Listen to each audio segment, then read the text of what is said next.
नमस्ते, मेरा नाम है दीपाली और स्वागत है आप सभी का सिंहासन बत्तीसी की 8वीं कहानी में, जिसका नाम है पुष्पवती पुतली की कथा। तो चलिए शुरू करते हैं। 8वीं बार राजा भोज सिंहासन पर बैठने के लिए राज दरबार पहुँचे। रोज़ रोज़ पुतलियों से राजा विक्रमादित्य की महानता के किस्से सुनकर वो तंग आ चुके थे। फिर भी सत्ता और उस सिंहासन का मोह उन्हें राज दरबार खींच ही लाता था। इस बार उन्हें 8वीं पुतली ने राजा विक्रमादित्य के सिंहासन पर बैठने से रोक दिया। उनकी महानता का एक किस्सा सुनाया। राजा विक्रमादित्य को अपने दरबार में सुंदर चीज़ें रखने का शौक था। एक दिन उनके दरबार में एक बढ़ई आया। उसके पास साज सज्जा के कई सामान थे। बढ़ई को देखते ही दरबान ने उसे सीधे राजा के पास भेज दिया। राजा विक्रमादित्य ने उसे देखकर पूछा, क्या आपके पास ऐसा कुछ है जो इस महल की शोभा बन सके या फिर हमारे काम आ सके? अब बढ़ई ने कहा, महाराज, सामान तो बहुत है, लेकिन आपके लायक मुझे एक काठ का घोड़ा लगता है। राजा ने दूर से उसे देखा तो वह लकड़ी का घोड़ा नहीं, असली घोड़ा लग रहा था। कुछ देर सोचने के बाद विक्रमादित्य ने बढ़ई से पूछा, ज़रा इसकी खूबियाँ तो बताओ। उनके सवाल के जवाब में बढ़ई ने कहा, हे राजन, आप इसे देख ही चुके हैं। इसे कुछ ऐसा बनाया गया है कि यह असली घोड़ा लगता है। साथ ही इस पर कोई सवार हो जाए तो यह इतनी तेज़ दौड़ता है कि व्यक्ति हवा से बातें करने लगे। इसे न कुछ खाने की ज़रूरत पड़ती है और न किसी तरह की देखभाल की। बिना किसी खर्च के यह आपकी सेवा कर सकता है। राजा ये सब बात सुनकर खुश हुए। उन्होंने बढ़ई से उस काठ के घोड़े की कीमत पूछी। अब बढ़ई ने कहा, देखिए महाराज, आपसे क्या छुपाना, मेरे पूरे जीवन की मेहनत ये काठ का घोड़ा ही है। इसे बेचने की कीमत मैं कैसे लगाऊं भला? आप जान ही गए हैं कि मैंने अपनी पूरी ज़िंदगी इसे बनाने में दी है। अब खुद ही इसका मोल लगाकर पैसे दे दीजिए। विक्रमादित्य ने तुरंत मंत्री से बढ़ई को 1,00,000 स्वर्ण मुद्राएं देने को कहा। इतनी बड़ी कीमत सुनकर बढ़ई का मन प्रसन्न हो गया। इधर बढ़ई 1,00,000 स्वर्ण मुद्राएं लेकर अपने घर को चला गया, तो उधर राजा ने काठ का घोड़ा सुरक्षित तरीके से तबेले में रखने का सेवक को आदेश दिया। अब कई दिन बीतने के बाद विक्रमादित्य के मन में हुआ कि क्यों ना काठ के घोड़े की सवारी की जाए, पता भी चल जाएगा कि घोड़ा कैसे दौड़ता है। उन्होंने अपने मंत्रियों से जंगल विचरण के लिए काठ का घोड़ा तैयार करने को कहा। उसे अच्छे से सजाकर अन्य मंत्री भी राजा के साथ जाने को तैयार हो गए। सभी असली घोड़े पर बैठे और राजा काठ के घोड़े पर बैठ गए। राजा ने घोड़े को दौड़ने के लिए जैसे ही पैर मारा, घोड़ा तेजी से दौड़ने लगा। वह घोड़ा राजा को तेज गति से बहुत दूर ले गया। राजा ने आसपास देखा तो उन्हें उनके मंत्री और दरबार के लोग कहीं दिखाई नहीं दिए। राजा अनजान व सुनसान जगह पहुंच चुके थे। कुछ देर बाद राजा ने एक बार फिर अपना पैर मारा। फिर से राजा का इशारा मिलने पर घोड़ा ऊपर आसमान में हवा की गति से दौड़ने लगा। अब राजा को घबराहट होने लगी। उन्होंने घोड़े को तुरंत ज़मीन पर उतरने का इशारा दिया। घोड़ा आज्ञा का पालन करते हुए नीचे आने लगा, लेकिन घोड़े की रफ्तार इतनी तेज़ थी कि वो एक पेड़ से टकरा गया। पेड़ से टकराते ही घोड़ा चूर चूर हो गया और राजा किसी जंगल में गिर गए। नीचे गिरते ही उन्होंने अपने पास एक बंदरी को देखा। वो राजा को कुछ इशारा कर रही थी।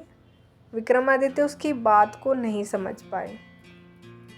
राजा जैसे ही ज़मीन से उठे तो उन्हें पास में ही एक कुटिया दिखी। वहाँ जाकर राजा ने हाथ पैर धोए और पेड़ से कुछ फल तोड़कर खा लिए। अब राजा एक पेड़ पर चढ़कर विश्राम करने लगे। शाम के समय उस कुटिया में एक सन्यासी पहुंचा। उसने भी हाथ पैर धोकर पानी पिया और कुछ पानी की बूंदों को बंदरी पर छिड़क दिया। शरीर पर पानी पड़ते ही वह बंदरी एक सुंदर राजकुमारी बन गई। उस राजकुमारी ने जल्दी जल्दी सन्यासी के लिए खाना बनाया और फिर उनके पैर दबाने लगी। सुबह होते ही दोबारा सन्यासी कुटिया से बाहर चला गया, लेकिन जाने से पहले उसने राजकुमारी पर जल छिड़ककर उसे दोबारा से बंदरी बना दिया। अब विक्रमादित्य भी नींद से जागे और पेड़ से नीचे उतरे। फिर बंदरी उन्हें देखकर कुछ संकेत करने लगी। राजा उसे नहीं समझ पाए और अंदर जाकर हाथ मुंह धोने लगे। उसी जगह पर बंदरी आकर खड़ी हो गई। उसी समय बंदरी पर पानी की कुछ छींटे पड़ गई। देखते ही देखते बंदरी फिर राजकुमारी बन गई। राजा ने जैसे ही बंदरी को राजकुमारी बनते देखा तो वे हैरान रह गए। विक्रमादित्य ने उनसे इस बारे में पूछा। राजकुमारी ने बताया, मैं कामदेव पुष्पावती की बेटी हूँ। सालों पहले मुझसे गलती से एक बाण सन्यासी को लग गया था। तब उन्होंने गुस्से में मुझे श्राप दे दिया कि मुझे उम्र भर बंदरिया बनकर सन्यासी की सेवा करनी होगी। मैंने सन्यासी को बहुत समझाया कि तीर उन्हें गलती से लगा था, लेकिन गुस्से में उन्होंने मेरी एक नहीं सुनी। कुछ देर बाद सन्यासी ने बताया कि राजा विक्रमादित्य आकर मुझे श्राप से मुक्ति दिलाएंगे और पत्नी बनाकर अपने साथ हमेशा रखेंगे, लेकिन ऐसा तभी हो पाएगा जब सन्यासी से मुझे कुछ भेंट में मिले। राजा विक्रमादित्य सब कुछ समझ गए। उस राजकुमारी की परेशानी को देखकर उन्होंने उससे शाम को सन्यासी से उपहार मांगने को कहा और संग ले जाने का वादा कर दिया। इसके बाद राजा ने उस राजकुमारी पर पानी डालकर उसे दोबारा बंदरी बना दिया। शाम को फिर सन्यासी घर आया और उसने बंदरी पर पानी छिड़ककर उसे राजकुमारी बना दिया। राजकुमारी बनते उस महिला ने कहा कि उसे कुछ उपहार में चाहिए। उन्होंने तुरंत एक कमल का फूल उसे दे दिया। सन्यासी ने राजकुमारी को बताया कि यह फूल कभी नहीं मुरझाएगा और रोज़ एक विशेष रत्न देगा। फिर सन्यासी ने कहा, हे सुंदरी, मुझे पता है विक्रमादित्य यहाँ आ चुके हैं। तुम उन्हें बुला लो और खुशी खुशी उनके राजमहल चली जाओ। इतना सुनते ही राजा स्वयं वहाँ आ गए और राजकुमारी को अपने संग लेकर जाने के लिए अपने बेतालों को वहाँ बुला लिया।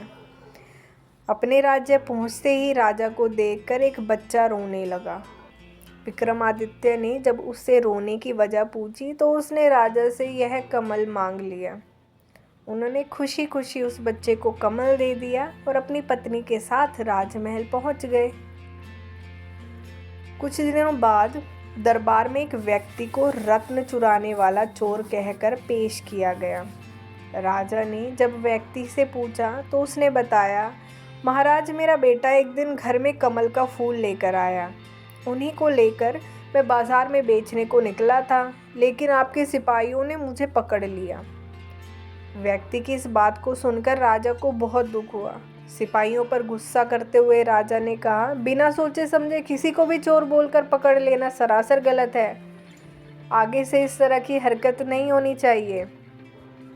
इसके बाद राजा ने उस व्यक्ति को छोड़ने का आदेश दिया। उसकी परेशानी को देखकर राजा ने पूछा, बताओ ये रत्न तुम कितने में बेचना चाहते हो? वह गरीब डर के मारे कुछ नहीं बोल पाया। राजा ने तुरंत दीवान को रत्न के बदले 1,00,000 मुद्राएं देने को कहा।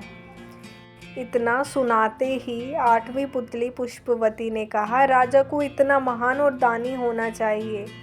क्या ये सब गुण तुम में है? बताओ, अगर है गुण ये सभी, तभी इस सिंहासन पर बैठना, वरना नहीं। इतना कहकर वह पुतली विक्रमादित्य के सिंहासन से उड़ गई। तो इस कहानी से हमें यह सीखने को मिलता है, बिना सोचे समझे किसी पर आरोप नहीं लगाना चाहिए। तो ये थी हमारी आज की कहानी।